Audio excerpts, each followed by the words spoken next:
everyone, my name is Sin, and welcome back to Torchlight Infinite. This time for City of Eterna. This is the newest season that just came out a couple of days ago. I've been playing it since the launch. Been playing this character since launch, and it's been quite a journey.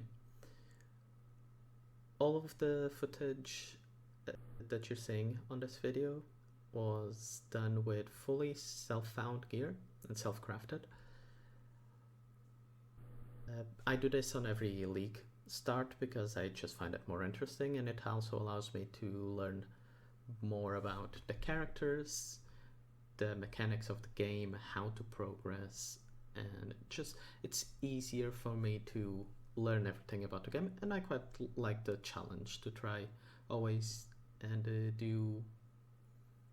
dip my toes into the end game with a self-found character, and then go from there. If I really enjoy the character, I'll min-max it, and it's something that I might do with this character because it's absolutely phenomenal. Speaking of the character, Iris is a very, very powerful character, and on top of that I find the gameplay mechanics of the Spirit Magus also very cool and very enjoyable to play with. I always enjoy minions, so this is a great character in my opinion. I am also going to leave the build planner in the description of this video, so if you want just a quick visual presentation of what build is, what skills, what passives, feel free to just grab that link. It's right down there in the description. But yeah, overall this has been a very fun league start. I quite enjoyed the past few days trying this new character, this new build, and I might be doing a little bit more with it in the future. But as of right now, I'm gonna leave you guys with the build guide. If you have any questions, any suggestions, anything that you'd like to say, feel free to leave them down there in the comments, and I'll catch you guys later. Bye bye.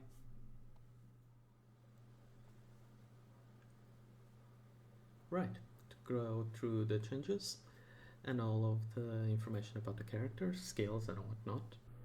First, let's start with the stats of the character. So I currently have about 5k HP. Mana doesn't really matter, I'm capped on resistances, and this is the gear I'm currently wearing. So first, important stuff that we have here, just life and percentage life is very good, obviously. Capture resistance, always useful. Should always aim to have capture resistance where possible. And the chance for minions to deal double damage is a big spike in damage. Try to get that as high as you possibly can. Chest piece, I went for... This could be better. I might try and work on something here, but at the moment I just have defenses on the chest piece. You could get minion damage on it, and I think that scales pretty high if I remember correctly. It should go all the way up to, yeah, 90%, so could get some stuff there. It's quite useful. Aura effect is also not bad. In fact, aura effect is very good. Neck piece could use some work as aura effect, life, and minion attack speed, which is also very good for this build. Gloves, a lot of life. The implicit doesn't matter at all. This doesn't affect, even if it was projectile damage, this doesn't affect our minions as far as I can tell, unless it specifically says 2 minions. It seems nothing really affects them. So life, armor, and then some resistances. Belt, I'll be working on this as well. Max life and resistances and minion damage, as you can see there. Just very basic piece. There's a second setup that uses a very specific belt that I might work towards if I'm going to min-max this build, which is the Traveler's Belt for minions. We all know about it probably, and includes that and a bunch of stacking of blessings, specifically blue blessings. I can only remember power from PoE, but you know the ones. Boots, implicit again, doesn't matter. This elemental damage is doing nothing. It's just resistances, movement speed, and life and regen. We struggle a lot with getting our life back, because I'm trying very hard not to use healing skill, because I like all of the skills I have to buff my minions, but I might have to bite the bullet and do that, especially if I'm going to go into Time Mark 8. So I've been trying to get quite a bit of regen where possible. This ring, gotta be honest, I don't think this is particularly important. It's just like it's some damage, obviously.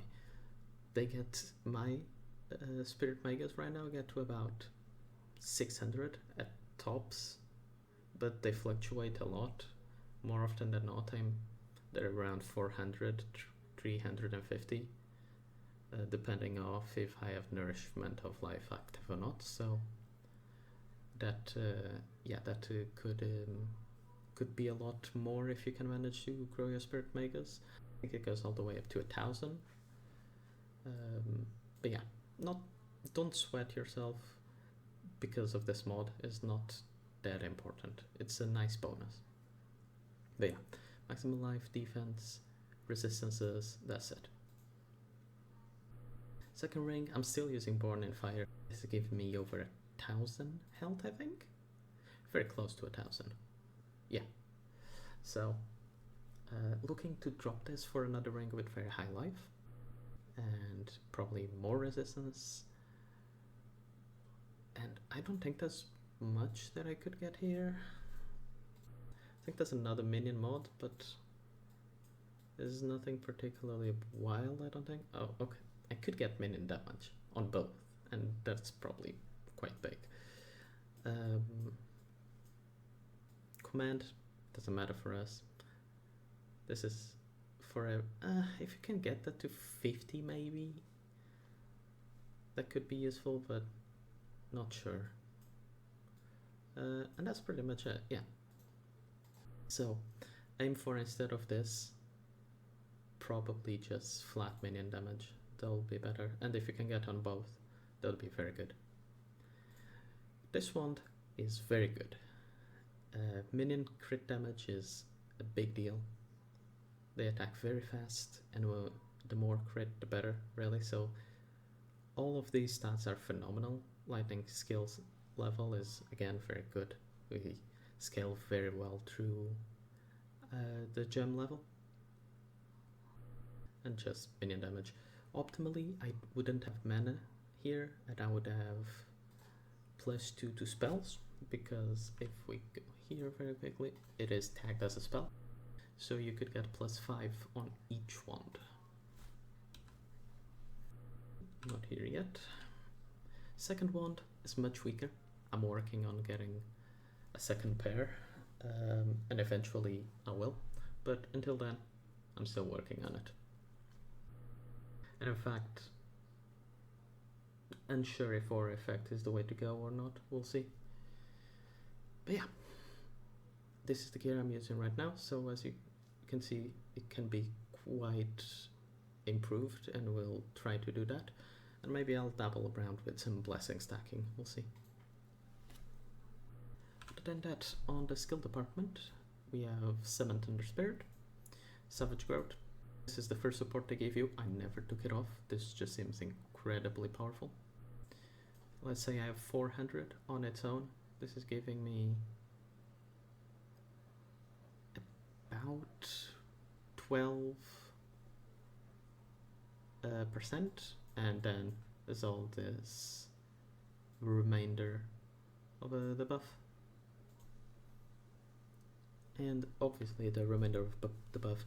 As far as I understand, this means the floor of growth that they can have is 150, and eventually down to 60. But that's how I understand initial growth. I'm not entirely sure. If somebody knows, let me know in the comments. Other than that, Elemental Duo, obviously very good. More Spirit Magus better. It's very simple math. Elemental focus, I don't have, or sorry, elemental fusion. I don't have any shock scaling, so no reason why not to run this. Speed, attack speed is crucial to our damage here, so this is a very good support. And lastly, lightning pen. You could eventually swap lightning pen for, if you don't like it or you want to run something else, you can run servant damage. That's also very good. Don't trust this, do your own testing in the dummy, check which one is doing better for you. I ran with a wind projectile for a little bit, but I don't think it's I don't think that's the play. Next, elemental shock, mania, rhythm. Rhythm is phenomenal. I'm using on that and here on nourishment of life to automate them, essentially. It will proc on its own, and I don't need the mana cost to actually use them. So that's great. Blink, just mobility. If I have to, I might swap this for a healing skill. It'll make you slower, of course, but I might do that. And a Dazzling Bloom. Not super important in bosses, but you can use it to reposition your minions and to move them out of AoEs. Also incredibly useful in mapping situations because there's a lot of mobs with a frontal barrier, and that allows you to move your minions to the right position to actually be able to kill the mob. On the auras, I have a cast when damage taken, electrocute, seal of conversion, terrain of malice, auto defense for a defensive skill, which I just added because I didn't have one and I should. And lastly, well, weapon amplification, electric conversion, elemental amplification. And I'm leveling it precise projectiles because I want to test that instead of electric. In the footage, all the footage that you've seen, I wasn't using elemental amplification. I was using the one that gives you elemental resistance. Oh wait, elemental resistance. I was using this for the whole time, but I managed to cap all my resistance without it, so I swapped out of it, and this is just more damage. Optimally, I want to get a little bit more mana, so I might use Divine Slate with a little bit of sealed mana, or if I can find a decent candle anywhere, I might do that, but at the moment my candles are pretty weak. For our passives, we have God of Machines, Alchemist, Steel Vanguard, Staples, Big Nodes, Orders, Mighty Guard. You can do some stuff with isomorphic arms, but that requires a completely different build, so I'm not going to cover that here. Just know you'd probably want to wear a two-handed hammer with a lot of flat, and potentially that's a build. I'm not entirely sure, don't quote me on that. I saw a couple of people doing that though. Here we just take everything that could benefit our magus. Cooldown recovery is also very good for us in particular. And take +1 minions is very good for us. Everything here down here is mostly for sentries, so nothing here really matters for us. Alchemist, I take Source and Talons of the Abyss, or Talons of Abyss I should say. I used this for a little bit until I could get a good amount of enhanced skill, but I do think Talons of Abyss is just inevitably better. Cooldown recovery and damage, just very good. Again, everything that is related to our minions for the most part. Minion attack speed is very high up there, minion crit as well. Spirit Magus, I take both nodes here because I want to offset this negative with us. And then 8%, this is a decent bit of defensive. You could also take this line if you want. I don't feel like my Magus are dying too much. This might be different later into Time Arcade, but we'll see. Might make some adjustments there. If I do, I'll let you guys know. Here, just scaling our armor. These points were put later after I got all the trees set up with their big nodes. Some projectile for comfort clearing, some max life, and then still vanguard. Reflection, you don't have really an option here for the most part. Or effect is very good for the build. And knowledgeable and power skill effect is very, very, very good for this build. And I'll talk about that in a little bit. Minion damage, attack speed, life for us. Regain is quite nice as well. Again, we don't have a lot of regen, so this is very good. Erosion resistance to help us cap. I take all the sealed mana I can, and power skill. I'm just putting the remaining points in here probably. Minion damage, these points don't really matter for us. I tested it, you don't get them, and they really don't do anything for you outside of tenacity blessings. But I tested just to know if it was possible, but on defeat means by you defeating them, so it doesn't work. Sealed mana or effect, very good. Just resistance, additional damage to life. These are, this one it would be nice, but I'm not even sure if it would scale with us, so I didn't test it. And lastly, minion damage penetrates elemental resistance, very good. Right, this is pretty stable. This on the statue of the new god, the divine slates, are atrocious. Again, all the gear here has been self-crafted, so I didn't buy anything. This is just the things I could make without using the auction house. It's bad, it's real bad. This is where you can get a lot more damage for your minions than what I have right now. Here we have minion elemental damage and minion attack speed, that's it. Minion attack speed, some flat to the minions. This one is probably the best one I have. Max life, minion damage, that's it. Minion damage and nothing else. Minion cold damage doesn't mean anything for us.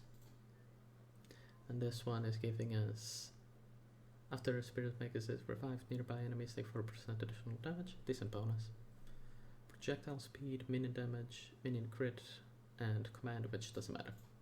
Right, this is for synthetic troops. So, these are bad. These are really bad, and this is probably the first thing I'll look into once I stop doing an SSF run and try to min-max and progress this further. And lastly, our trait. So, the way this works is the line that I want to talk about, nourishment enjoys empower skill bonus. So, any empower scaling that we have also empowers how much nourishment effect we have, right? And essentially, it means that whenever you use the skill, you can see up here that our spirit magus have nourishment stacks, and this essentially increases their damage in various ways, okay? Obviously, here we don't have a choice. Here we don't have a choice. So let's talk about this. I go with grow up quick, and most people are not. They're going with struggle free. For me, for some reason, like, I have 982 mana reserved. If I put struggle free on, I have 982 mana reserved. For some reason, this is not working for me. I don't know why. And unless I'm just misinterpreting this, but I don't think so. And just for 2 max nourishment stacks, I don't feel like it's good enough. In all my testing, rarely do, in a combat situation, very rarely do we get into max nourishment territory. So I don't feel like this is a very good node, but most people are taking it, so take that as you will. I much prefer grow up quick, means less chance for them to lose a stack of nourishment, and the higher they are, the more damage they're benefiting from. Here, this is not an option. +1 magus is amazing, and less chance for them to lose nourishment. Again, I don't think this is very good. I'll do a bit more testing with that, but as of right now, I would 100% recommend Socialite. Here, Wind Rider, or Run with the Wind. This transforms your trait into a channel skill. This is a great concept, but it's really slow to stack, unfortunately. So I'd love for this to work, but as of right now, I think Grow with it is a lot better. Just means they do a lot more damage when this procs, and they are less likely to lose charges. So that's what I went with. I dropped this, and you can probably see this at the beginning of the video. It's quite lucky, but it's also not the perfect one. Obviously it's quite nice. I have +2 max nourishment from having the second slot open, and I have 24% chance to use an enchanted skill, or an enhanced skill, sorry, from 3 and 5, yeah. However, they also lose 9% life whenever they lose nourishment. This doesn't seem to be killing them, and this seems to be very useful, but it's quite good, but it's also quite expensive. If I go with trade search, yeah, I mean, right, it's expensive. So if you can't afford it, that's fine. I used a normal one with, I believe it was cooldown recovery for cooldown recovery for the Magi and for myself, I'm pretty sure, until I dropped this one, and it's very good. That works. This does not make the build in any way, but it's very good. It's one of the items that if you're gonna invest deep into the build, look into getting this, because this is nice. Here I have sealed mana on 2 of them, empower skill effect, very good. Spirit Magi, chance to use enhanced skill, quite nice as well. And here, movement and fire resistance. I just went with movement because this is a very slow character and I was mapping a lot, so that's why I went with it. And yeah, this is the build I'm currently doing. I can showcase it here a little bit. This is with a changed aura setup, but still, as you can see, these proc on their own, and I just use Dazzling Bloom for the damage buff for 2 seconds, and right click to proc the nourishment buff, and as you can see, it does a few mil right now. Wait, let me restart this. Okay. Actually doing the rotation, and that's super easy, super chill mapping skill. And I used this exact build. I leveled with the cold Spirit Magus until I could swap into this, and that's what I've been doing ever since. It's yeah, I'm doing somewhere between 30 and 40, I think, mil at the moment, so it's not insane right now, but I think I can make it reach at least like 70 maybe. We'll see what it gets. I never tried to min-max too far the builds here, so I might do that and see how it goes. But yeah, that's the build as of right now. Anyway, any questions, anything that you guys would like to ask or have an opinion on, or just if you think something could be changed here for the better, let me know. Thank you so much for watching. I'll catch you guys later. Bye bye.